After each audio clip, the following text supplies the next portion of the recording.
What happens when a man walks into court with cameras flashing expecting to be publicly humiliated? And instead the judge asks one question that freezes his powerful father, kills his brother's smirk, and turns their lawyer paper white on the spot. Some families don't need knives to make you bleed, they use reputation, money, and influence to turn the truth into a spectacle, then force the victim to bow like they were the problem all along. Americans have a saying, the truth will out. But is the truth something you speak to save yourself, or something you keep to survive? If you were holding a secret big enough to shatter the people who raised you, would you stay silent one more time or make them pay today? Before we dive into today's story, let us know where you're tuning in from. It's always amazing to see where our stories travel. Don't forget to subscribe so you won't miss the next twist in this journey. Now let's listen to his story. When the taxi dropped me 2 blocks away from the courthouse, I stayed seated for a moment. Hands still breath measured. It wasn't fear in the way most people think of fear. It was calculation, the kind that tells you to walk instead of being dropped at the front to control what they get to capture. I stepped out. The air in downtown Atlanta had that crisp bite you get in early winter, the kind that wakes up nerves you didn't know you had. The moment I rounded the corner, it hit me, the clatter of cameras, the stab of questions from behind velvet ropes and tripods. Mr. Hollowell, did you burn through $2.4 million of your brother's money? Is Aegis Gridworks a shell company? Are you dodging creditors with a fake DOE contract? I didn't flinch, I didn't slow, I didn't give them the soundbite they came for. Not today. The courthouse loomed ahead like a coliseum, federal, cold, dignified in its pretense of neutrality. Inside, the scent hit first leather-binding old wood perfume that cost more than a month's rent, and the sterile bitterness of fresh printed court documents. In the marble lobby, people mingled like they were early to a charity gala. They weren't here for justice. They were here for blood. Danny Castillo, my attorney, met me inside without a word. She didn't do small talk. She didn't smile. She wheeled in 2 black crates of files herself. No paralegals, no pomp. That alone said it all. We weren't here to beg. We came armed, then came them. My father, Claiborne Hollowell, had that same genteel composure that made him the darling of every Rotary Club in Milton and every energy board from Savannah to D.C. He nodded politely at a passing security guard who almost looked honored to scan him. My mother, Maris, wore a black wool dress like mourning was a full-time job. She clutched a silk handkerchief she hadn't used yet but would right on cue. My brother, Rhett, was immaculate as always. Trimmed beard, pocket square that matched his socks. He wasn't nervous, he was savoring it. The man who once texted me family first was smirking like he was already toasting my funeral. And then there was their mouthpiece, Sutton Pruitt. Theater kid turned courtroom showman. His tailored suit practically winked under the lights, and his voice was already warmed up like a man about to open a play. It hit me then, they didn't come to win. They came to cement the image, to frame me before a single word was said. This wasn't about the case, it was about control, reputation, perception. They didn't need the truth. They needed a headline. The legal basis, a petition for involuntary bankruptcy. The weapon, a debt of $2.4 million, fabricated, exaggerated, or misrepresented, it didn't matter. If the judge bought the premise, it would trigger automatic reviews of my contracts, particularly the high-security ones with the Department of Energy. It was a strategic hit. All they had to do was convince the court I was financially unstable, that I had defrauded my own family. If that label stuck even temporarily, it would tank everything I'd built. Not just Aegis Gridworks. My ability to operate, to be trusted, to even walk into certain rooms. This wasn't just a civil claim, it was a controlled demolition of my life. But they didn't know what I had. What I'd buried so deep for 8 years it became part of my marrow. The thing I built when I disappeared. The way I restructured every public trace of my name. The firewall I embedded between myself and anyone who shared my blood. If they triggered the wrong clause, the fallout wouldn't be a scandal. It would be federal. Still, I didn't breathe easy. Because secrets only matter if you play them at the right time. And in a room built to manipulate silence, timing is everything. Danny pulled me aside before we entered the courtroom. She looked me straight in the eye and said in a low voice, "They didn't just file a lawsuit. They wrote a narrative. One meant to bury you. I looked past her. Rhett was laughing at something Sutton had said. Hands in his pockets relaxed. He caught my eye, and that smirk didn't even twitch. As I pushed open the heavy doors into the courtroom, it didn't feel like walking into a hearing. It felt like walking toward a firing squad. And I had one shot. Let the judge ask the right question, and the whole thing would collapse. I barely noticed the marble benches filled with suits, heels, pearls, faces I half recognized from boardrooms, charity galas, and Christmas cards we never meant to send. Friends of the Hollowells, colleagues, observers, gossip feeders. They weren't here to support, they were here to witness. Sutton rose like he was taking a Broadway stage. He didn't open a file. He didn't cite a statute. He just started telling a story. Your Honor, he began, voice smooth as silk. Today is not about vengeance. It's about responsibility. He painted me as a reckless son driven by ego, seduced by Silicon Valley dreams, prone to risky ventures under the illusion of genius. He said I begged Rhett, my dependable older brother, for $2.4 million to bail out a startup I couldn't manage. That within 6 months the money was gone. That I'd refused to account for it, claiming I had government contracts that somehow justified the loss. And now I was dodging repayment by hiding behind legal smokescreens. It was a performance, and my family perfectly cast. Maris dabbed her eyes with that silk handkerchief at just the right moments. Claiborne sat as still as marble, the picture of dignified disappointment. Rhett. He smiled gently like he pitied me. Sutton didn't just want repayment. He wanted blood. He requested the court recognize the debt as valid. He requested the corporate veil be pierced so my personal and business assets were fair game. He requested that a trustee be appointed to assume control of Aegis Gridworks in the interest of protecting creditors. I wanted to speak. God, I wanted to stand up and yell, there was no transfer. There was no wire. You're lying. But Danny placed her hand lightly on my wrist. Not yet.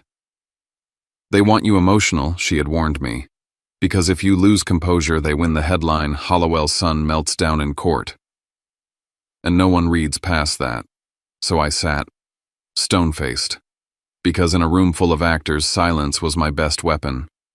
Then Danny stood, and the tone shifted.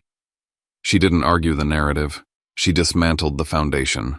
If there was a $2.4 million loan, she began, where is the bank trail? If there was a legitimate investment agreement, we should see notarized documents, routing numbers, signatures, dates, independent witnesses. If Aegis is a shell company, then why does it have delivery logs and independent audit trails from third-party vendors, including correspondence with federal agencies? She rolled over the first cart. It hit the floor with a heavy thud. Dozens of binders inside. Evidence. No stories. No tears. Paper. And that's when Sutton faltered. Danny opened one of their exhibits, alleged proof of a wire transfer. There's a discrepancy in the routing ID, she said calmly. It doesn't match the originating bank. She flipped to a timeline. And the date of this supposed transfer, it doesn't correspond to any recorded capital injection in the company's history. The courtroom didn't gasp, but the energy shifted. Sutton looked to Rhett. Rhett's smile thinned. Claiborne shifted slightly in his seat, just enough for me to notice. The cracks weren't wide, but they were there. And I began to see something that made my chest tighten in a different way. This wasn't about getting back money. This wasn't even about destroying my name. This was a cover. A performance hiding something far more volatile. Something they couldn't afford to let anyone find. I leaned back in my chair, heartbeat steady. Maybe they thought I was still the kid who'd run from a family name. They forgot what I'd been building all these years. They forgot I know how to wait. And they forgot I don't swing unless I know exactly where to hit. The moment we stepped out of that courtroom, the city of Atlanta felt colder than it should have been. Maybe it was the wind slicing down from the glass towers overhead, or maybe it was just the chill of knowing the people who raised me had signed and sealed a death sentence on my name wrapped in family smiles and notarized lies. Danny walked beside me in silence, her face unreadable, but I could feel the gears turning in her head. We didn't speak until we reached her office, where the windows were tinted against the world and the war room was already humming with quiet intensity. 13 bankers' boxes sat stacked like sandbags in the corner. Evidence, facts, paper wounds. Judge Corinne Halbrook had said little before recessing, but the tone in her voice had shifted. She was no longer listening like an outsider to a domestic tragedy. She was now reading like a prosecutor about to discover the rot. "Did you see her hand?" I asked Danny as we sat down. She nodded. Your mother froze for just a second. That second was enough. Because when Danny laid the signed agreement on the table in front of Judge Halbrook earlier that day, she hadn't just challenged the content of the contract, they'd challenged its very bones. The seal of notarization sat on the bottom corner like a quiet landmine. And the name embossed in that seal, Maris Hollowell. My mother. It was embossed cleanly, dated properly, indexed against a notary number that matched her old licensing records. It was either real, meaning she'd knowingly helped legalize a document designed to dismantle my life, or it was forged with tools only a family insider would have access to. Either way, their story broke. Victims don't notarize weapons, not against their own children. I'd watched my father lower his eyes as if someone had shut the lights inside his skull. I'd watched Rhett's smile waver for the first time since this circus began. Sutton Pruitt, their mouthpiece, had started rifling through his folders with the sudden panic of a man who realized his act was leaking from the seams. But I said nothing. I didn't need to. I'd waited 8 years for this moment. 8 years of silence. 8 years of keeping Aegis off the radar of building contracts with federal agencies under cloak and dagger conditions. 8 years of setting up infrastructure that could withstand storms, cyber attacks, grid collapse, everything but betrayal from my own blood. And now, with one misstep from their side, the stage lights were swinging away from me and toward something else. Something uglier. Something darker than a debt. Danny didn't say much as she sifted through the documents again. Instead, she adjusted the strategy in real time, restructuring the narrative, priming the judge's suspicions. Not with accusations, with patterns. The notary seal alone is enough to raise questions, she murmured. But when paired with the banking anomalies we exposed earlier, they'll say it was an oversight. Or that she didn't understand what she was stamping. She was a compliance officer for over a decade, wasn't she? I nodded. Until she retired the year I disappeared. And now she's weeping on command in federal court. Danny exhaled sharply. I don't think Judge Halbrook will buy it anymore. But Danny wasn't done. She was aiming higher than rebuttals. She was laying track for one decisive moment, the kind that couldn't be spun, sobbed through, or smeared. Let her ask, Danny muttered. Let Halbrook be the one to raise the question. What question? Who benefits if you're discredited? I sat back, chest tight. That question wasn't just legal. It was moral. It cracked through the pretty sheen of family drama and exposed the machinery underneath. They didn't want their money back. They wanted me disarmed. And the moment the judge realized that, the mask would drop. We left Danny's office just after dusk. Atlanta was wearing its evening lights like armor gold reflections off glass traffic weaving through shadows. I drove alone, windows down, thinking about how quickly a courtroom can turn into a crime scene. Not with blood, with silence, with misdirection, with names on dotted lines that were never supposed to be there. I arrived at Aegis headquarters around 8:30 p.m. The security gate recognized my license plate and buzzed me in. I parked in my usual spot but didn't get out right away. The building in front of me had always been a fortress built from grit, designed for resilience. But tonight, it felt like something else. Like a vault that had been cracked open from the inside. Inside, the lights were still on. A few staffers lingered, project managers, engineers, our compliance lead. Familiar faces, all of them. People who'd stayed up nights to meet deadlines. People who'd trusted me enough to follow when I said, keep your heads down. It's not time yet. But someone had talked. Someone had leaked internal deployment code names. Someone had slipped classified phase schedules into the enemy's hand and made forged documents look real. And that someone wasn't outside the building. that someone was here. Earlier at Danny's office, she and her forensic team had laid out everything. Routing inconsistencies, watermarked anomalies, transaction formats that matched my father's company's internal ledger structure, a system I hadn't had access to in almost a decade.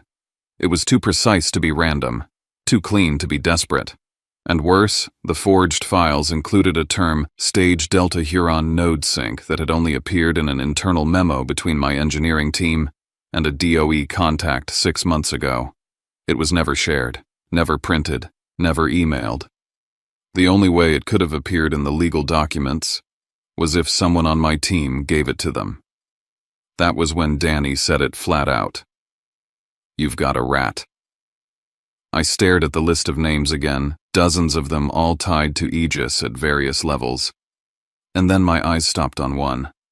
Calder Knox, mid-30s, joined 6 months ago from a private contractor in Alpharetta.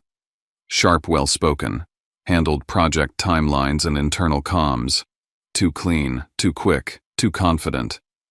But I couldn't accuse him not yet. If I moved too soon, I'd lose the one chance I had to prove not just forgery, but espionage. So I made a plan.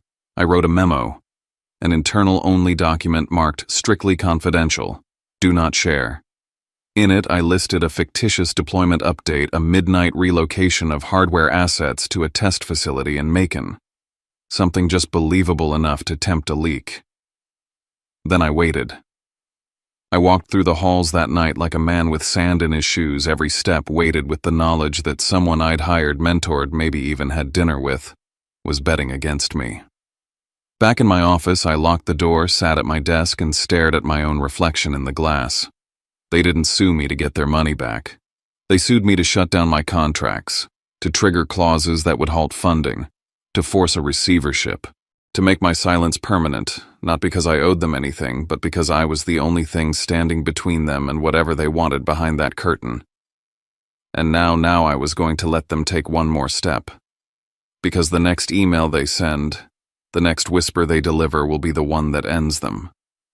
All I have to do is sit still and wait for the sound of the trap snapping shut. I called it a briefing, but I knew exactly what it was. A trap. The glass-walled conference room at Aegis shimmered under the morning light, and one by one my leadership team filed in 6 of them. Danny told me to act calm, act distracted. But it wasn't an act. My stomach was in knots.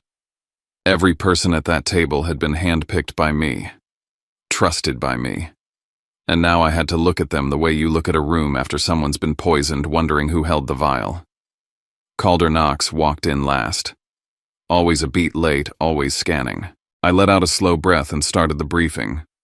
"Court's pressing. If this drags out and the judge approves a freeze, we may have to move quickly," I said, voice low, tired. I left the shadows under my eyes uncorrected on purpose. That includes server racks, code backup, sensitive equipment. No one spoke. I continued. "I've prepped a contingency relocation plan. Out of state, Chattanooga, possibly Huntsville." That did it. Heads turned. Calder tilted his head slightly like a dog catching a whistle. "But we don't send this over email," I added. "No Slack, no texting. This is tight-lipped. I've printed physical copies with the addresses. 1 per person. Destroy after review." They nodded. Calder didn't. He raised his hand slightly. "Is this legal, moving digital assets across state lines mid-proceeding?" I kept my gaze flat. Nothing's being moved yet. It's just contingency planning. But he was already looking down at the paper, fixated on the address like he needed to memorize it. I marked the time, 9:41 a.m. The meeting ended at 10:06. Most of the team dispersed through the front hall. Calder didn't. I watched from behind the glass wall as he took a call in the parking lot. Not near his car, not near the building. Out in the open, pacing.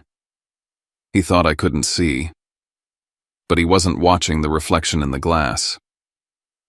By noon the next day, Danny's voice cut through the speaker on my phone like a blade.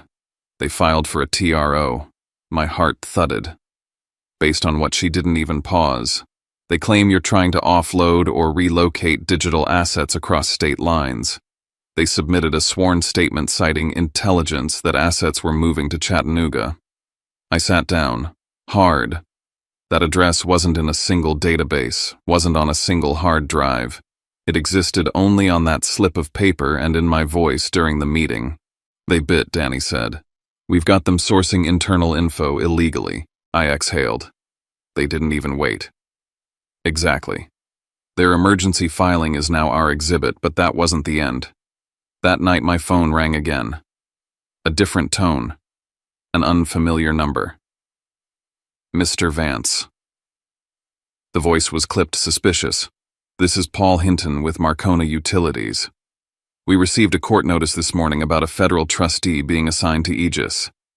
The sender included a request to grant admin credential access root level for site verification. What email address he read it out. It was close. Clean. Looked official. But the signature line gave it away. Trustee designate, Office of Infrastructure Oversight. No such office existed. I stood heart-pounding. Do not click anything. Do not respond. Lockdown system access now. I called Danny before I could breathe. They're spoofing the court. They're targeting clients. Her voice turned lethal. Send me the headers, all of them. My brain was doing loops. This wasn't just legal anymore. This was infiltration. They didn't want money. They wanted collapse. And they wanted it fast. The next morning I walked into Aegis like nothing had happened. Calder was already at his desk. Calm, typing, smiling at the interns. I dropped a folder onto my own desk with a thud that echoed louder than it should have. Inside was the forged email. In black and white now, I told Danny over the line. And it's going to court. She paused for a long second. Then good. Print that. And don't just bring it. Slam it. I didn't answer right away. I was still watching Calder through the glass. He looked up. He didn't smile. Camera flashes started the moment I stepped onto the courthouse steps.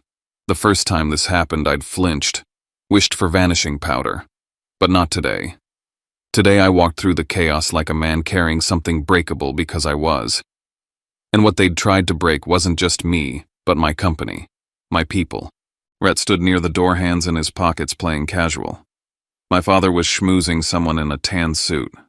My mother wore gray, her eyes glossy again. I didn't look at them. Danny met me inside the lobby, jaw set. No contact, eyes forward. We're not giving them a damn second. The courtroom felt colder this time. Not by degrees, by intent. Sutton rose first. Same script. Like nothing had changed. Your Honor, we reiterate our petition. The respondent has misused company funds, owes $2.4 million to family creditors, and is attempting to relocate key assets to avoid judicial oversight. No one interrupted him. Danny folded her hands in her lap. Let him talk, she'd said. Let them walk into the buzzsaw on their own feet. Then Judge Halbrook looked up from the case file and turned to me. Mr. Vance, she said, voice clean, deliberate.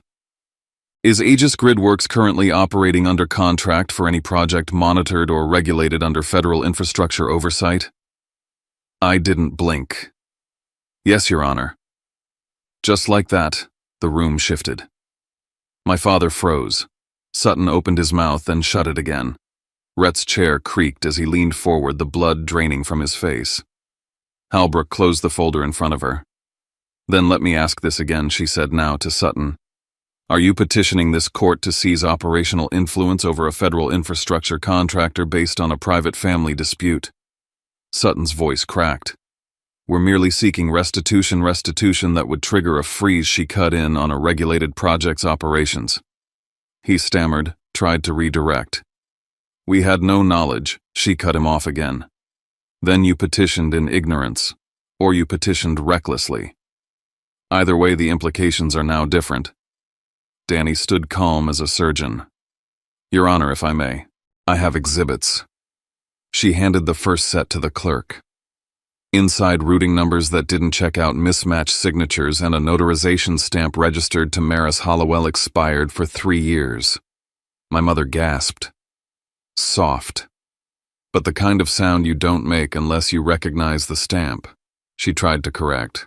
It was an old stamp I didn't realize too late. Danny continued. Furthermore, we have an email. The judge raised an eyebrow. This was sent to a client of Mr. Vance's company. It impersonates a federal trustee, requests sensitive system credentials, references a location we now confirm was fabricated by Mr. Vance as part of an internal information leak test. She handed that over too. The judge took her time reading. Her jaw tensed as her finger paused on the phrase Chattanooga relocation. Then she looked up. You made this up, she asked me directly. I did, I replied. It was never real. It was bait. And they used it. I nodded. In a sworn statement, and in a fraudulent attempt to deceive our client. Silence fell. No air, just stillness. Clerk Judge Halbrook said, voice suddenly sharp. Seal the room. No one in or out. The bailiff moved faster than I expected. Halbrook turned back, expression changed. This is no longer a simple bankruptcy matter. This is a pending evidentiary hearing involving fraud, forgery, impersonation of a federal officer, and potential interference in federally monitored infrastructure operations. I didn't move. My father stared at me like he'd never seen me before. And maybe he hadn't, because this time I hadn't just survived. I'd pulled the trigger, and the shot was still ringing. The war room in Danny's office was lit by nothing but the glow of red pins and laser focus. No one slept. No one joked. The timeline we'd pinned across 2 whiteboards had grown teeth because every string we pulled now led back to someone I trusted.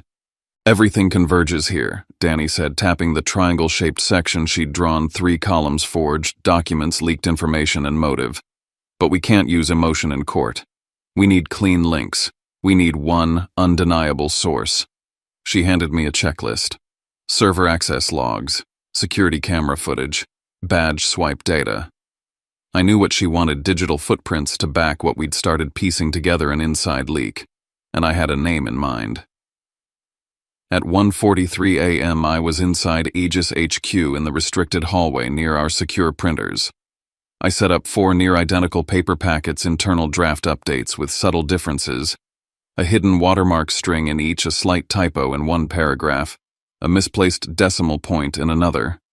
Each folder went to one person. Hand-delivered. Signed for. One of them was Calder Knox. If any of this shows up in opposing counsel's filings, I told Danny, we'll know exactly who sold us out.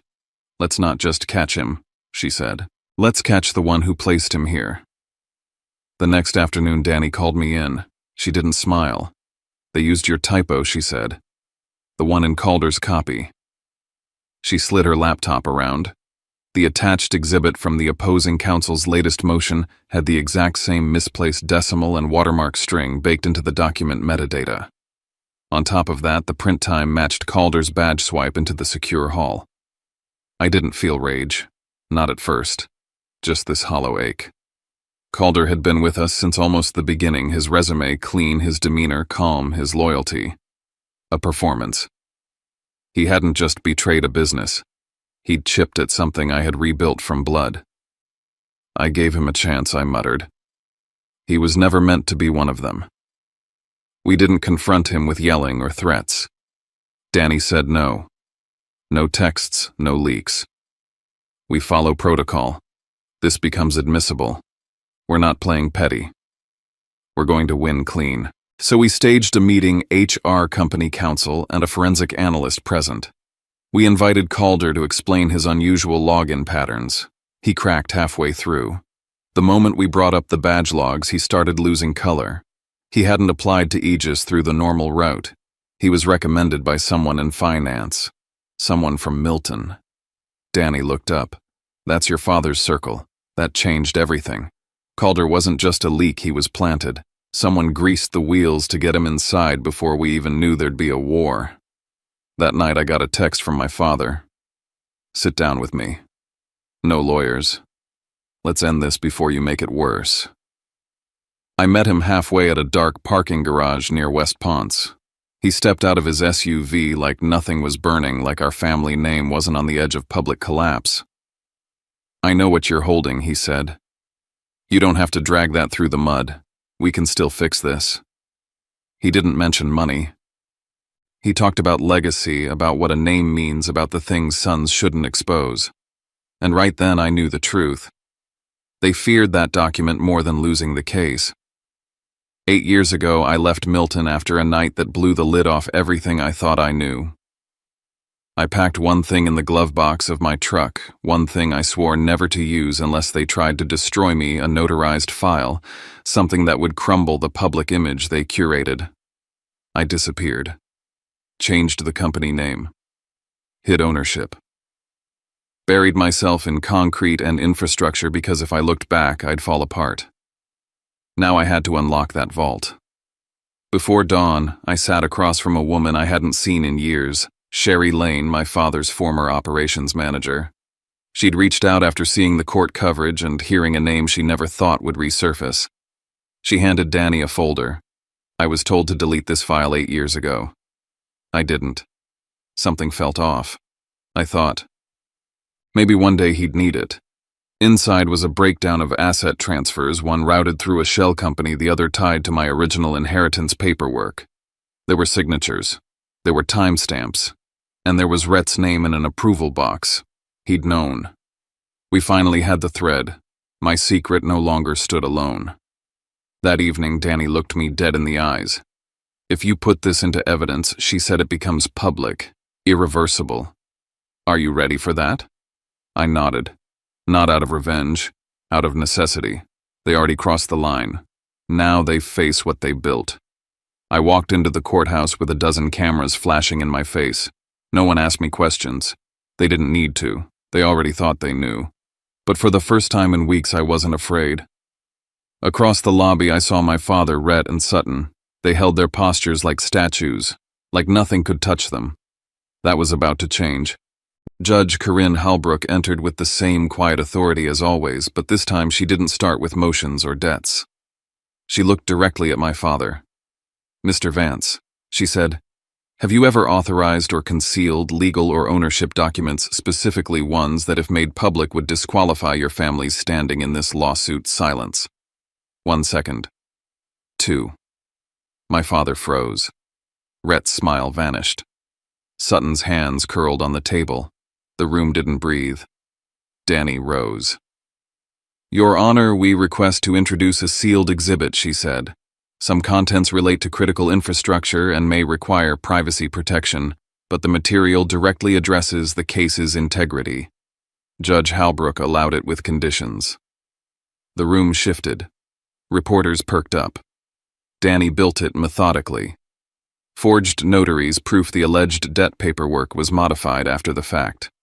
The watermark leak, undeniable digital fingerprint linking Calder to internal breach. Impersonated trustee emails sent to clients proving malicious manipulation.